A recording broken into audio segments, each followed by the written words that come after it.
So it's time now for a rundown on some of our national and international news for this Thursday morning. First of all, the decision to commute Chelsea Manning has gotten Obama under fire for cutting that sentence.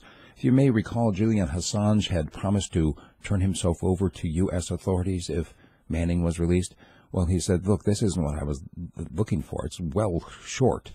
I mean, you've only commutated her sentence. You haven't actually pardoned her or anything, so he's going to stay right where he is. Also, another whistleblower, Edward Snowden, has had his leave to stay in Russia extended now by another 3 years. He can stay there. I think until 2020, plus he will be eligible for Russian citizenship here coming up. Did you hear that former President George H.W. Bush was taken to the hospital with pneumonia? He's now been transferred to intensive care. Also, Barbara Bush, also taken to the hospital with a cough. There's a report out of Russia, actually, the Pravda, noting that the United States is going to be creating its own tank in the next 15 years.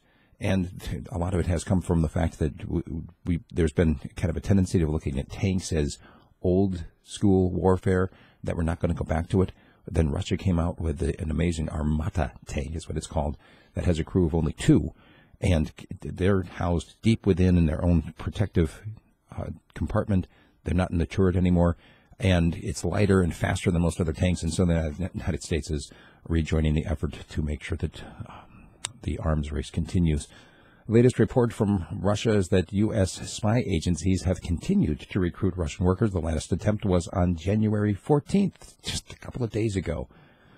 Looks like Putin has found a partner in Africa. New oil fields in Uganda likely to come up with 6 billion barrels of oil. There was a reported shooting in Mexico. 3 people injured when a 12-year-old opened fire on his schoolmates. Also, Putin, Merkel, and Hollande have agreed to give a fresh impetus to the latest trying to do the settlement of the Ukrainian crisis. They're not satisfied with where things are going with that. Did you know that the Dakota Access pipeline activists are still there? I know it's not front of mind for a lot of people, but they're still protesting. And over the weekend, in fact, on Martin Luther King Jr. Day, there was more reports of police using excessive force. We're talking about tear gas and other, I don't think they were incendiary devices, but they were devices that caused injury to the people. That they're less than lethal methods, once again. But a lot of live streams on Facebook coming out and showing the excessive force that was used. And they're fearing that this is a ramp up, that as soon as Trump becomes president, that he's going to authorize that pipeline and push it through and do something forcible against the protesters that are still there. Lastly, it looks like we've got more movement here in terms of the Islamic State, Russia and Turkey conducting joint air operations. And the world is still on fire, and yet the world is still here as well.